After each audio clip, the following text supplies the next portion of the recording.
welcome everybody to the Motivate Podcast Show. I am your host, Rich Wall Street Williams. And at the Motivate Podcast Show, we always say less, but we definitely want to believe for more. Man, I am excited. Been having this conversation on progress and performance. And friend, here is what led me to this thought, this phrase, this saying that I have, and that is this: performance, our performance is a prophecy of the way that we practice. Our performance, when the lights are on, when the cameras are on, when the microphone is in front of your mouth, that performance is a result of the way that we practice. Oftentimes, we spend too much time on the performance side and not on the practice side. And so this conversation, friend, is really about, let's have a conversation on the way that you and I practice. What goes into practicing? What's the purpose of practice? What are the results of practicing, right? Because it's not practice. Someone once said that, well, practice makes perfect. No, perfect practice makes perfect, because you could be practicing something the wrong way, right? And so performance is a prophecy of the way that we practice. Performance is a prophecy of the way that we practice simply means that if I don't like the result, I got to look at the practice. If I don't like the numbers of the performance side, I got to look at the practice side. Let me just hit you with this as a sales professional.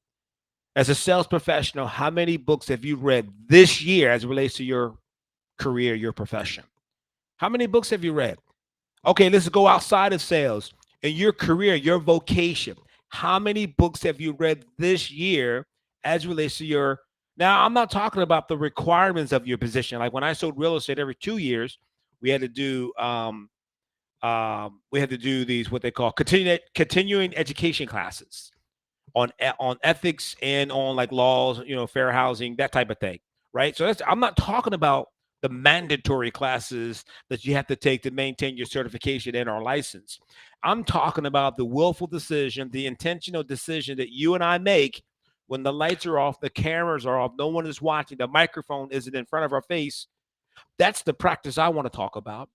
See, what discipline do you employ in your personal life, in your personal life? Because what I do in my personal life shows up in my public life. What I do in my personal life shows up in my public life. See, if I want to get bigger on the outside, I have to get better on the inside first. I got to get better on the inside first. And not a lot of people are going to invest the time, the energy, the effort, the money to get better on the inside.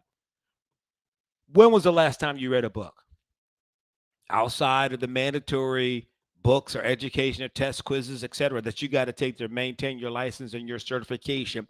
When was the last time you intentionally took a book and read it as it relates to your career, your vocation in life, your industry? That's what I want to talk about.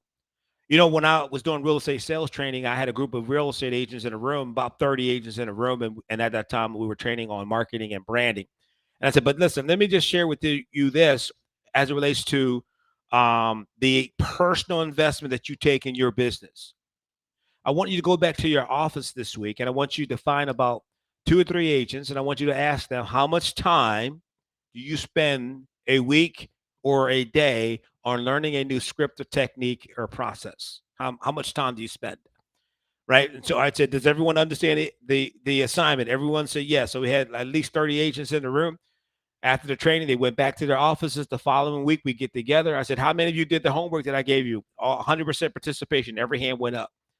I said, okay, how many of you went back to how many people did, when you went back to your office, you asked other agents in your office, how much time do you spend on learning a script or, objection handling or practicing a tip or technology or, whatever. I call it the 3 T's: tip, technology, and tools. How much time did you invest in that? 30 people in the room, 2 or 3 people raised their hand and said, yes, I found an agent in my office that did. 30 people, 3 people found people. That 30 people went out and asked, 3 people came back and said, yes, I found someone. And all of them said they did the assignment. So it's safe to assume that about 80 or 90% of our competition isn't doing that. 80 or 90%. So the focus then for me from 2020, from 2012, I began to shift my thinking from how do I beat the competition to how do I outperform the competition? Because think about this, the competition has same access to tools, technique, and tools, tips, and technology that we have access to. They have access to these tip tools and technology. They have access to it. They have, okay, let's prove it. Um, does the competition have access to a website? Say yes. Does the competition have access to social media platforms? Say yes. Does the competition does the competition have access to digital marketing? Say yes. Does the competition have access to high quality photos? Say yes. So the competition has access to the same tools, tips, and technology that I have access to. So how in the heck do I beat someone that has access to the same tools, tips, and technology that I have access to? Let me tell you how you do it, friend, is you outperform them. You outperform them. You invest in your development more than the competition invests in their development. How do I invest in my development more than the competition invests in their development? And that's simple, friend. You just read books about your profession, your career, your vocation, your industry. No one is going to know more about my industry myself than me. I'm going to invest the time. I'm going to invest in the resources. I'm going to subscribe to podcast shows. I'm gonna get the notification, et cetera, et cetera, et cetera. That's what I'm going to do. Now, one of the things I've done here recently is there's a guy on YouTube. His name is Jeremy Miner. Jeremy is a sales. He does sales coaching, et cetera. I love his stuff, so I plugged in. I subscribe to Jeremy's channel. I get the notifications when he's on. I get the updates, right? What am I doing? I'm investing in myself. That's the practice. See, you want the platform, but what? Tell me about your practice.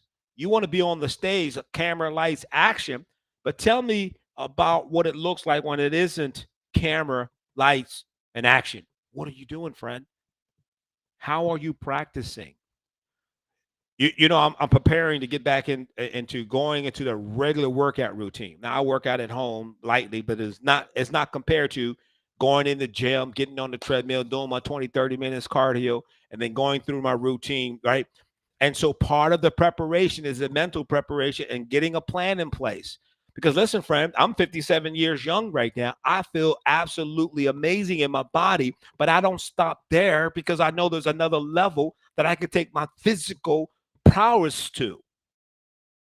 Practice. I've been married 33 and a half years. I know I don't look like I've been married 33 and a half years. I jokingly say I got married when I was 3. I've been married 33 and a half years. Never cheated, never checked out on my wife, right? 33 and a half years. We've been together 35 and a half years just because we dated for 2 years before we made the decision to get married. How in the heck can you have 33 and a half years of marriage?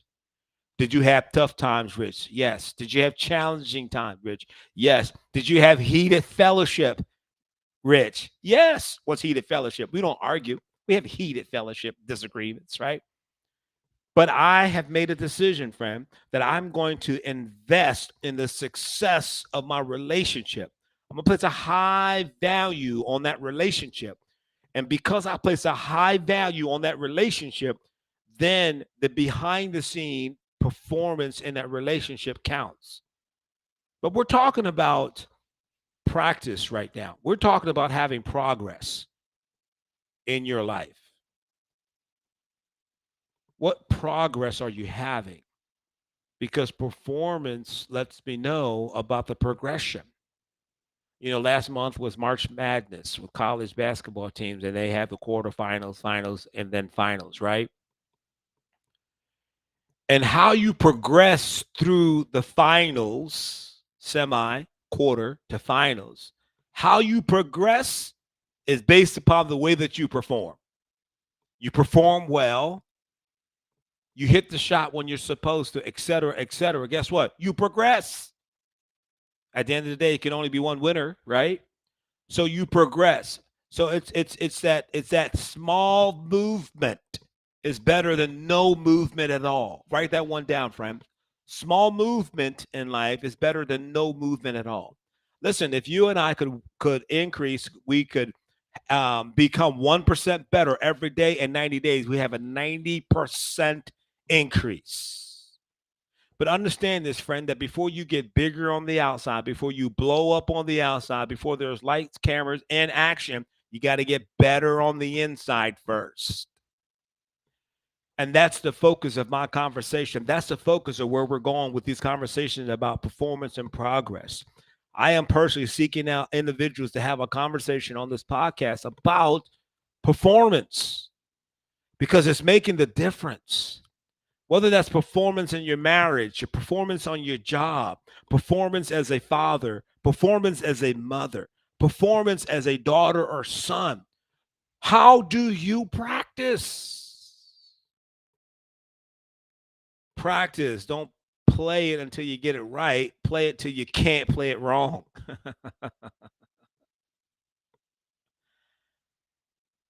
What's the difference between an amateur and a pro? That's a great question. When an amateur stops when they achieve something, professionals understand that the initial achievement is just the beginning.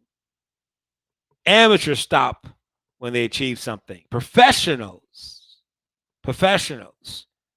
understand that the initial achievement is just the beginning. Listen, I want to end this podcast today with a short clip of Mr. Deion Sanders. Deion Sanders, former All-Pro football player, Dallas Cowboys. I believe he was a defensive back or safety. I'm not really sure which one.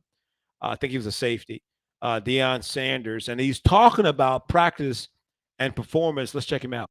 My top plays happened in Fort Myers, Florida, when none of you knew anything about me. My top plays happened when there was no camera there. See, those are the plays you just caught on camera.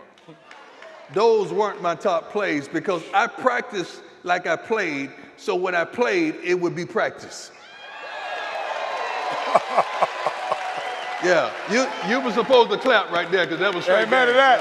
Yeah. Come on, get up to practice, please. So there's somebody out there right now, the light ain't on you, but keep making plays. Nobody's talking about you, but keep making plays. That's right. I know your sales numbers aren't where your friend is, but keep making plays. I know nobody's talking about you, and you're not on the leaderboard right now, but baby, keep making plays.